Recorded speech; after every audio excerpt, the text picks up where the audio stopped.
लो प्रतिदिन जीवन का में स्वागत है। भावनाएं हमें परमेश्वर की तरफ से मिलती। आपको अपने आप से घृणा नहीं करनी और न ही खुद के विषय में बुरे विचार रखने चाहिए और खुद को गुनाहमंद नहीं समझना है।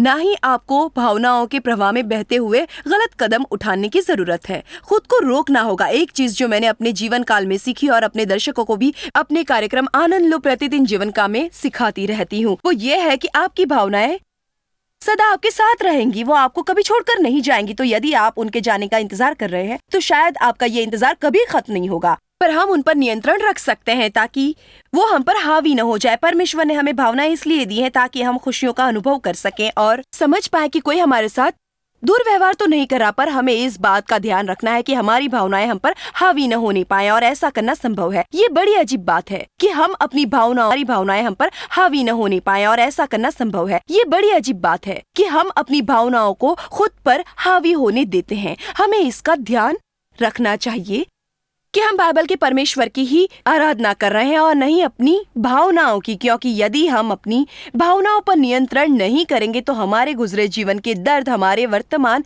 जीवन में समस्याएं खड़ी कर सकते हैं। इसलिए परमेश्वर चाहता है कि हम लोगों को क्षमा करें ताकि हमारे बीच जीवन की तकलीफें और भावनाओं के आघात से हम मुक्त हो सके। आज हम आपको वैलरी की अद्भुत कहानी सुनाएंगे। उसके अतीत ने उसके भविष्य को लगभग तबाह कर दिया था। मुझे उम्मीद है कि उसकी गवाही आपको भी एक नई आशा प्रदान करेगी। क्या आपको लगता है कि केवल आप ही दुखी हैं? शायद आपके आसपास के लोग आपको खुश और भावात्मक रीति से परिपूर्ण नजर आते होंगे, पर भीतर से वो भी दुखी हैं। पेंसिल्वेनिया ब्लूम्सबर्ग में भी ऐसा ही था। कई सालों तक वैलेरी स्वॉर्ट्स ने अपने घावों को संसार से छुपाए रखा। मुझे ऐसा लगता था कि चीजें बदलने वाली नहीं हैं, हालात सुधरने वाले नहीं हैं, और उस समय मुझे ऐसा लगता कि मेरी बस एक ही इच्छा है, मैं मर जाऊं।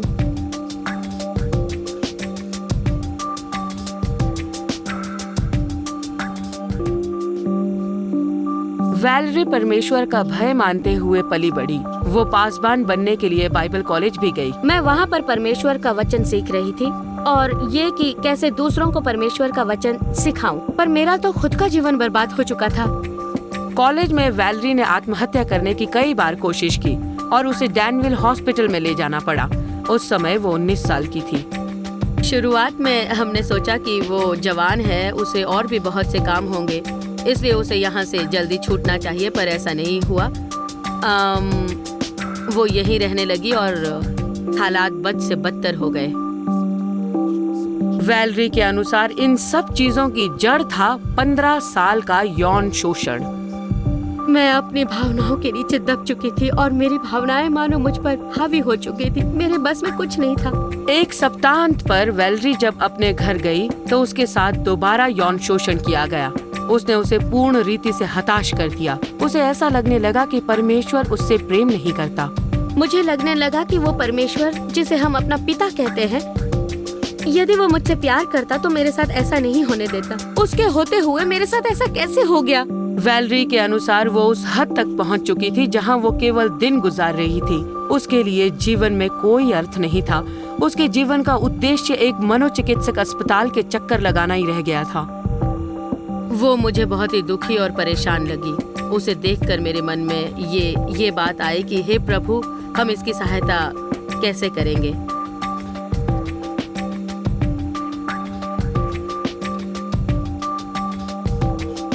वैलेरी को ये याद नहीं कि उसे ये किताब मैनेजिंग योर इमोशंस किसने दी।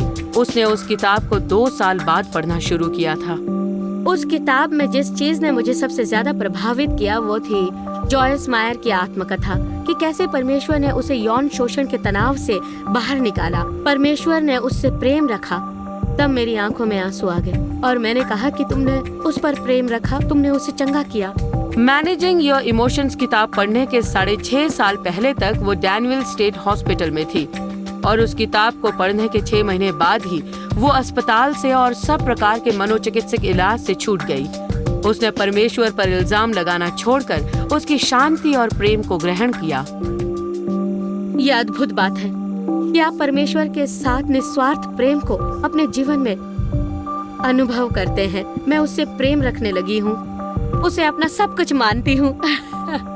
आजकल वैलरी न्यू बर्थ मिनिस्ट्रीज में मानसिक रूप से अस्वस्थ लोगों का बाइबल अध्ययन कराती हैं। प्रत्येक हफ्ते वो डैनविल स्टेट हॉस्पिटल के मरीजों से मिलने जाती हैं ताकि उनके इलाज की शुरुआत परमेश्वर के वचन से हो सके। हम इसे बयान नहीं कर सकते। ये आपको बहुत आशा देती है कि यदि यीशु इसे वैलरी के जीवन में कर सकते हैं तो फिर वो किसी के भी जीवन में कर सकते हैं। मैंने अपने जीवन में सच्ची शांति को अनुभव किया है और सच्चे आनंद को प्राप्त किया है। मैंने कभी सोचा भी नहीं था कि मुझे ऐसी शांति मिलेगी। वाह, ये बहुत ही अद्भुत गवाही थी। जरा सोचिए कि वो 7 साल तक अस्पताल में थी, पर यीशु मसीह को ग्रहण करने के 6 महीने में ही अस्पताल से बाहर आ गई। दुखी अवस्था में मेरी गवाही ने उसे आशा दी और मुझे उम्मीद है कि उसकी गवाही आप में से किसी को उम्मीद देगी। मैं आपको बताना चाहती हूँ कि मेरे मसीह जीवन की प्राथमिक सालों में मैंने सबसे ज्यादा चीजें अपने छोटी से बाइबल अध्ययन सभा में सीखी थी। मैं लगातार प्रयत्न करती रहती हूँ कि किसी न किसी प्रकार से मैं अपने श्रोतागण को अपनी सेवकाई में सहभागी बना सकूं। तो मैं आज आपको उस गत से मिलाना चाहती हूँ जो आपके साथ परमेश्वर का वचन बांटेंगे। ये है हमारे साथ मौजूद है pastor Mike, pastor Laura, Ginger, Amy और शीला। आप सबको यहाँ पर देखकर मुझे बहुत खुशी हो रही है। माइक, इन महिलाओं के बीच आपको कैसा लग रहा है? मैं थोड़ा भयभीत और असुरक्षित महसूस कर रहा हूँ, पर मैं भावात्मक रीति से ठीक आशा है कि आपकी भावनात्मक स्थिति बनी रहेगी। मेरा मानना है कि अक्सर लोगों की भावनाएं उन्हें दुख पहुंचाती है। मेरी सेवकाई के दौरान अक्सर लोग मुझे अपनी भावनाओं के विषय में बताते हैं। वो मुझे अपने विश्वास के विषय में नहीं परंतु अपनी भावनाएं बताते हैं। तो मैं तुमसे पूछना चाहती हूँ माइक कि क्या तुम्हारे कई सालों की सेवकाई के अनुभव से तुम्हें ऐसा लगता है कि एक मनुष्य की सबसे बड़ी समस्या उसकी भावनाएं हैं? मैं इस बात से सहमत हूँ। मेरी 25 साल की सेवकाई में मैं इस बात को अक्सर सुनता हूँ। उदाहरण के तौर पर एक पति या पत्नी मुझसे कहती है कि हमारे वैवाहिक जीवन में प्रेम समाप्त हो चुका है, या मुझे काम पर जाना पसंद नहीं है, मुझे कोई भी व्यक्ति पसंद नहीं आता। अक्सर विवाहित दंपति मेरे पास आकर कहते हैं कि हमारे बीच में पहले जैसा प्रेम नहीं रहा अब। तब मैं उनका उत्तर इस प्रकार देता हूँ कि ये शुभ संदेश है कि आपकी भावनाएं आप पर प्रभुता नहीं करती, और मैं आपको बताना चाहता हूँ कि सही भावनाएं सही निर्णय से आती है। इसलिए सही निर्णय लेते ही सही भावनाएं आप में प्रवेश करती हैं। इसलिए भावनाओं का प्रतिनिधित्व सही निर्णय द्वारा होना चाहिए। अगर आपके विवाहित जीवन में पहले जैसा प्यार नहीं रहा तो आपके लिए ये खुश खबर है कि आपके पति या पत्नी की पसंद की कदर करना शुरू कीजिए। तब धीरे धीरे ये निर्णय लेने के फलस्वरूप आप में सही भावनाओं का समावेश हो जाएगा। बिल्कुल सही। एक बात जो मैं पिछले 3 साल से हर एक कन्वर्सेशन में कहती रहती हूँ वो ये है कि यदि आपको आत्मिक परिपक्वता प्राप्त करनी है तो आपको सीखना होगा कि विपरीत परिस्थिति में भी कैसे हम सही कदम उठा सकते हैं और कैसे सफलता पा सकते हैं। ये बड़ी महत्वपूर्ण बात है, क्योंकि जब तक आप अपनी भावनाओं पर नियंत्रण नहीं पा लेते तब तक आप उस मसीह जीवन को नहीं जी सकते जिसे देने के लिए यीशु मसीह बलिदान हुआ। आपको लूका 5 की घटना याद होगी जहां चेलों ने रात भर मच्छी पकड़ने के लिए जाल डाला पर कुछ पाया नहीं। तब यीशु ने उनसे कहा कि नाव को गहराई में ले जाओ और अपने जाल पानी में डालो। तब पतरस ने उसके सामने अपने विचार रखे और अपनी जरूरतें अथवा अपनी भावनाएं रखी। उसने कहा, हमने सारी रात परिश्रम किया पर कुछ भी प्राप्त नहीं किया, हम थक चुके हैं। अर्थात वो कहना चाहता था कि ये अच्छा उपाय है पर ये कार्य नहीं करेगा, अर्थात मैं उसे करना नहीं चाहता और थोड़ा आराम करना चाहता हूं, पर आपकी आज्ञा अनुसार हम अपने जालों को फिर से पानी में डालेंगे। मैं अक्सर लोगों को सिखाती हूँ कि यदि आप अपनी भावनाओं के विपरीत होकर परमेश्वर की आज्ञा को पूरा करोगे तब स्वर्गीय आशीष और परमेश्वर की भलाई आपके ऊपर उंडेली जाएगी, अर्थात आपको आज्ञा पालन का प्रतिफल जरूर मिलेगा। मेरा ये मानना है कि इस संसार में रहते हुए हमारी सबसे बड़ी जरूरत है शांति और आनंद। ये सांसारिक जीवन की जरूरत है, पर भावनाओं को नियंत्रित करने के बाद ही हम उस शांति और आनंद को अनुभव कर सकते हैं। आपका क्या कहना है पास्टर लॉरा? क्या लोग आपके सामने ऐसी समस्याएं लेकर आते हैं? जी हाँ, मैं पिछले 5 साल से पास्टर का काम कर रही हूँ और हमारे चर्च के सदस्यों की ज्यादातर समस्याएं उनकी भावनाओं से जुड़ी होती हैं। मेरा मानना है कि परमेश्वर हमें विश्वास के उस स्तर पर पहुंचाना चाहता है जहां से सांसारिक चीजें हमें हिला नहीं सकती, हमें कोई भी डगमगा नहीं सकता। आपकी किताब में आपने जिंदगी के उतार चढ़ाव को भुलाने और भावात्मक संतुलन की बात कही थी। मेरा मानना है कि यदि हम मसीह की सेवकाई करते समय मसीह को अपनी सेवकाई का केंद्र स्थान रखते हैं, तब हमारी कलीसिया में विभिन्न समुदायों के लोग जोड़े जाएंगे और ऐसा करने से ही हम मसीह की सेवकाई सही रीति से कर पाएंगे। और एक ईमानदार दृष्टिकोण रखना अनिवार्य है। मैं इसे जिंजर को बताना चाहती हूँ। ईमानदारी जो है वो हमारी जॉयस मायर मिनिस्ट्रीज की एक महत्वपूर्ण पहलू है और परमेश्वर भी ईमानदारी की कदर करता है। राजा दाऊद की ईमानदारी बहुत प्रसिद्ध है। केवल उसी में ऐसा कहने का साहस था, हे प्रभु, मैं तेरे उत्तर की प्रतीक्षा कर रहा हूँ क्योंकि मैंने अपनी जिम्मेदारियां ईमानदारी से निभाई हैं। ईमानदारी के कई अर्थ है, पर सबसे महत्वपूर्ण यह है कि यदि आपने किसी को कोई वायदा किया है तो आप उस वायदे को पूरा भी करो। आजकल समाज में ईमानदारी की बहुत कमी है। क्या आपको लगता है कि ईमानदारी महत्वपूर्ण है और क्या आपको आपकी भावनाएं ईमानदार रहने देंगी? भले ही आपका उद्देश्य अच्छा हो और आप भलाई ही करना चाहते हो अथवा आप अपना वादा पूरा करके अपनी ईमानदारी साबित करना चाहते हो, लेकिन ऐसा कर पाना तब तक मुमकिन नहीं जब तक आप अपनी भावनाओं को नियंत्रित नहीं कर लेते। मैं आपसे एक प्रश्न पूछना चाहती हूँ कि आप ऐसी परिस्थितियों में क्या करती हैं जब प्रातः काल को नींद से जागते हुए आप इतने उदास होते हैं कि आप अपने बिस्तर से उठने की हिम्मत नहीं कर पाते।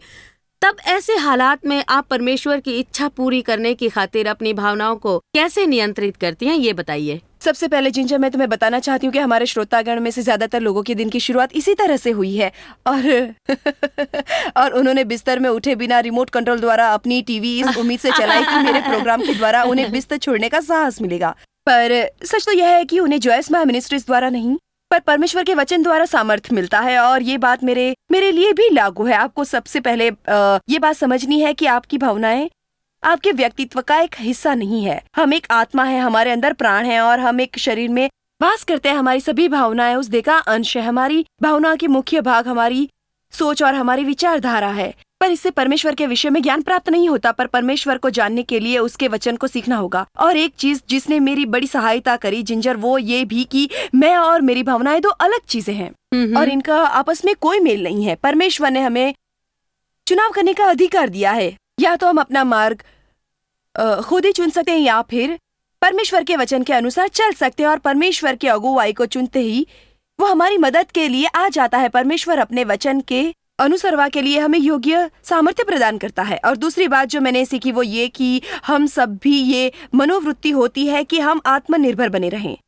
अर्थात स्वतंत्र रहे। हम अपने सारे कार्य स्वयं करना चाहते हैं ताकि उन कार्यों की सफलता का श्रेय किसी और को न मिले। आपको खुद को नम्र करके ये कहना है कि हे प्रभु, यदि आप मेरी सहायता नहीं करेंगे तो शायद मैं दिन भर इस खाट पर उन्हीं निराशा भरे विचारों के साथ पड़ा रहूंगा। अर्थात यदि मैं खाट से नहीं उठा तो पूरे दिन मेरा स्वभाव चिड़चिड़ा रहेगा और मैं बेवजह दूसरों पर भड़ास निकालूंगा और सारी परिस्थितियां बद से बदतर हो जाएंगी। मेरा विश्वास आपके ऊपर है। आप मुझे भावनाओं पर नियंत्रण करना सिखाएं या तो इन्हें मेरे अंदर से निकाल दें।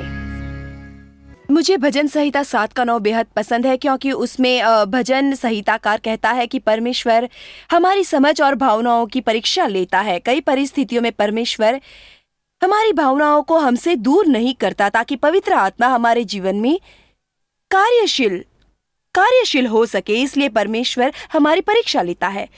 मेरा मानना है कि ये परमेश्वर का तरीका है हमें आत्मिक रीति से परिपक्व बनाने का और विपरीत परिस्थितियों का सामना धीरज से करना सिखाने का। कई बार ऐसा होता है कि किसी चीज को न चाहते हुए भी मुझे उसे करना पड़ जाता है। पर एमी, एक बात कहूँ आपसे, उसका प्रतिफल अच्छा ही निकलता है, चाहे वो मैं अपने मन को मारकर करती हूँ। आप क्या कहेंगे इस बारे में?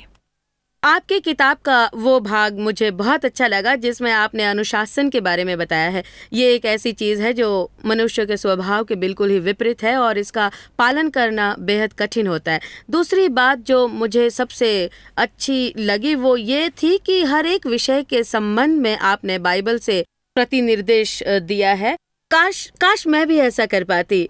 और आपने जो बात कही वो बिल्कुल सच लगी कि अक्सर लोग सुबह सवेरे हमारा दिमाग खराब कर देते हैं। अक्सर प्रातःकाल को मेरा दिमाग किसी की अनुचित बात से खराब रहता है। इसमें यह भी बताया है कि कैसे मसीही लोग भी आपसे अप्रिय बात करके आपको दुखी कर सकते हैं और कैसे वो बातें जो आपके दिमाग में थी भी नहीं आप पर हावी हो जाती हैं। तो ये मेरे लिए एक संघर्ष है, ये मेरे लिए एक जंग है। मेरे दिन की शुरुआत ठीक होती है, पर जैसे जैसे दिन बीतता जाता है मेरी अवस्था खराब हो जाती है और बहुत मुश्किल होता है। हमारी सबसे बड़ी समस्या है कि हमारी उम्मीदें बड़ी होती हैं। हमें सिखाया जाता है कि इन अच्छी चीजों की आशा रखें, और बेशक हम सब अच्छी चीजें चाहते हैं, पर हमें इस बात को याद रखना है कि प्रत्येक दिन अपने आप में परिपूर्ण नहीं होता। प्रत्येक व्यक्ति का रवैया आपके प्रति सुहावना नहीं होता, और ये जरूरी नहीं कि हमें प्रत्येक वस्तु अपनी जरूरत के हिसाब से मिलेगी। पास्टर लॉरा का सामान यहाँ आते समय खो गया। वो खुद भी 2 बजे से पहले नहीं पहुँच पाई,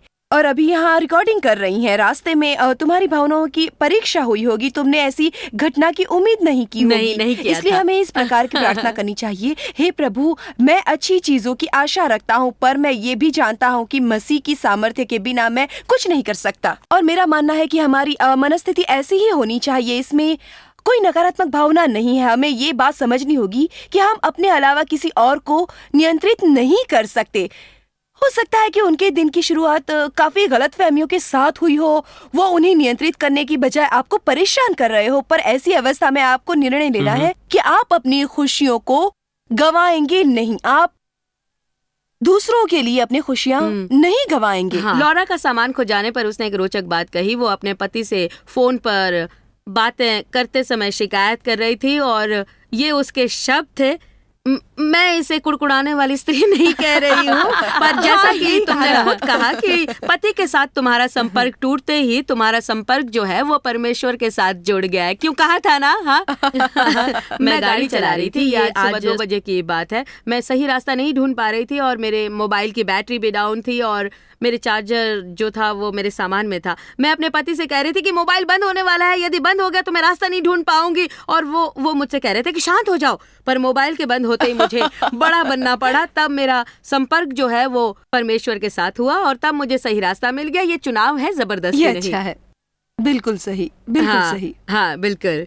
आपकी किताब की ये बात मुझे कुंजी के समान लगी कि हमारे पास चुनाव है। ये मेरे लिए बहुत बड़ा सबक था, क्योंकि जब आप एक शराबी माता पिता के साथ बड़े होते हैं तब आप भी उनके समान बन जाते हैं। आप वही सब चीज़ें सीखते हैं जो वो आपके सामने करके दिखाते हैं। इसीलिए मेरे लिए ये बहुत बड़ी बात थी कि मेरे पास चुनाव है कि मैं लोगों के बीच में किस रीति से पेश आऊं और किस प्रकार मैं परमेश्वर को अपने जीवन का नियंत्रक चुन सकती हूँ। इस बात ने मुझे बहुत प्रोत्साहित किया, और ये मेरे जीवन में बहुत लाभदायक साबित हुई। मुझे लगता था कि हर एक चीज के साथ शर्त होती है, मतलब यदि मैं ऐसा करूंगा तो उसका प्रतिफल ऐसा मिलेगा। पर जब मुझे ये मालूम पड़ा कि ये सब सही नहीं है, तब मैं ये समझ गई कि यीशु मुझसे प्यार करता है, और उस प्यार की ये खासियत है कि मुझ में कोई शर्त नहीं रखना चाहता। आपकी किताब के इस भाग ने मेरी काफी सहायता की है। मैं आपकी शुक्रगुजार हूँ।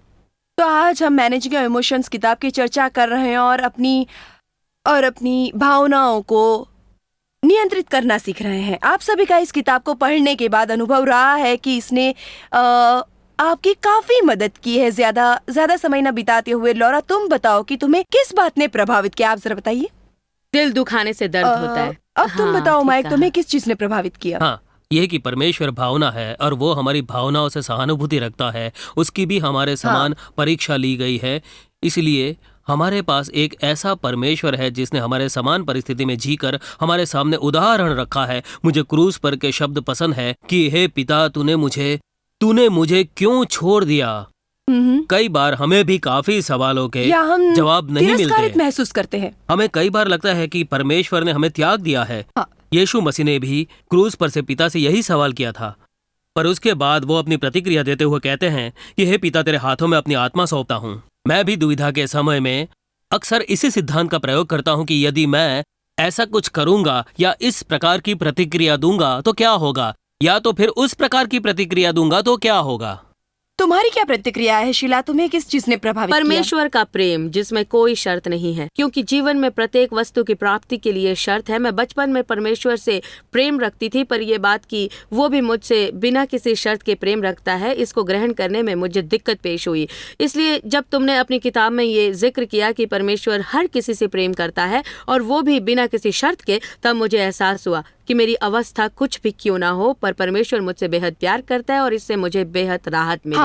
और यही वास्तव और में यही वास्तव हमारी में चंगाई की शुरुआत होती हाँ है। बिल्कुल बिल्कुल, इस बात के ज्ञान से बेहद शांति मिलती है कि भले ही आप प्रातःकाल को पैजामा पहनकर और बिना मेकअप के उठते हैं तो भी परमेश्वर आपसे प्यार करता है। एक बार मुझे ये ज्ञान हो गया, वो मुझसे प्रेम करता है, तब सारी चीजें खुद ब खुद ठीक होने लग गई, क्योंकि मुझे उसके बेशर्त प्रेम पर भरोसा था, उस पर भरोसा था। इसलिए हमें इस बात की फिक्र नहीं करनी है कि दूसरे मेरे बारे में क्या सोचते हैं या वो मेरे साथ बुरा व्यवहार करते हैं, क्योंकि हमारे पास सर्वशक्तिमान परमेश्वर का प्यार है। तुमने बताया कि तुम्हारे माता पिता दोनों ही शराबी थे, इसलिए तुम्हें बचपन में काफी परेशानियां उठानी पड़ी। ये बात मुझे मेरे पिता की याद दिलाती है। वो भी शराबी थे और उन्होंने मेरा यौन शोषण किया। आज तक मैं इस बात के विषय में सावधान रहती हूँ कि मैं उस गलती की जिम्मेदारी नहीं लेती जो मैंने नहीं की। कुछ ही दिन पहले परमेश्वर ने मुझे ये बात याद कराई कि ये जरूरी नहीं कि हर अप्रिय घटना की जिम्मेदार मैं ही हूँ। मैं केवल अपने आप को सुधारना नहीं चाहती, पर मैं दूसरों को भी सुधारना चाहती हूँ। परमेश्वर की मेरे जीवन के प्रति शायद यही बुलाहट है कि मैं लोगों की मदद करूँ। पर ऐसा करते समय हमें इस बात का ध्यान रखना है कि हम उस कार्य को करने का प्रयास न करें जिसे करने के योग्य केवल परमेश्वर है। ऐसे कार्य की पूर्ति के लिए हमें परमेश्वर पर विश्वास रखना चाहिए और परमेश्वर को कार्य करने देना चाहिए। मैं ये उजागर करना चाहती हूँ कि यदि आप एक अव्यवस्थित घर में बड़े होते हैं तब आप भावनात्मक रीति से अत्यधिक संवेदनशील बन जाते हैं। मैं जैसे जैसे बड़ी होती जा रही थी वैसे वैसे मैं दूसरों की प्रतिक्रिया और भावनाओं का शिकार बनती जा रही थी। जिस कार्य के लिए आज शाबाशी मिलती है उसके अगले दिन इसी कार्य के लिए चाटा पड़ जाता था। ऐसी परिस्थिति में मैंने दूसरों को प्रसन्न रखने का खेल खेलना शुरू किया ताकि घर का माहौल शांत रहे। कई बार हम सोचते हैं कि मैं इस रीति से नहीं जीऊंगा और अपनी भावनाओं को नियंत्रित रखूंगा, पर हम ऐसा कर नहीं पाते। इससे विपरीत हम खुद को अपनी भावनाओं के अधीन कर देते हैं। पर मैं जैसा कि हमेशा कहती हूँ, किसी भी चीज को मारने के लिए उसे भूखा रखो। इसलिए यदि हम अपनी भावनाओं को अधिक महत्व नहीं देंगे तो उनका हमारे जीवन पर का नियंत्रण कमजोर पड़ जाएगा। वो हम पर काम नहीं कर पाएंगी, वो कमजोर पड़ जाएंगी। अब तुम बताओ एमी, तुम्हें किस पहलू ने ज्यादा प्रभावित किया? बेशक आखिरी अध्याय ने जिसमें तुमने जिक्र किया है कि हमें बच्चों के समान बनना चाहिए। मेरी एक 18 साल की और 2 16 साल की जुड़वा लड़कियां हैं, पर कई बार मैं एक अच्छी माँ नहीं साबित हो पाती। पर इस बात के स्मरण ने मुझे खुश रहना सिखा दिया है कि उन्हें एक खुश माँ चाहिए। मतलब परमेश्वर जो है वो हमसे चाहता है कि हम बच्चों की तरह बने। हाँ। और हमें वैसी ही कोशिश ये करनी बहुत अच्छी बात है। जिंजर, तुमने इस किताब का कितना गहरा अध्ययन किया? मुझे तुम्हारी किताब की सबसे बड़ी खासियत ये लगी कि हर मुद्दे को साबित करने के लिए तुमने बाइबल से उदाहरण दिया है। बाइबल कहती है कि क्रोध कर पर गुस्से में आकर पाप मत कर। अब अपनी भावनाओं को नियंत्रित करने का चुनाव हमारे पास है। ये हमारी गलतफहमी है कि भावनाओं में फंसकर किए गए पाप को परमेश्वर पाप नहीं गिनता, पर उस समय हमें अपनी भावनाओं को रोकना या काबू करना चाहिए। अच्छा है। उम्मीद है कि आपको हमारा आज का विषय मैनेजिंग योर इमोशंस पसंद आया होगा। हमें उम्मीद है कि न केवल आपको हमारा शो अच्छा लगा होगा, पर आपको परमेश्वर की ओर से कुछ मार्गदर्शन मिला होगा। याद रहे कि हम आपसे प्रेम करते हैं, हमें आपकी फिक्र है, हम चाहते हैं आप ये देखते रहें।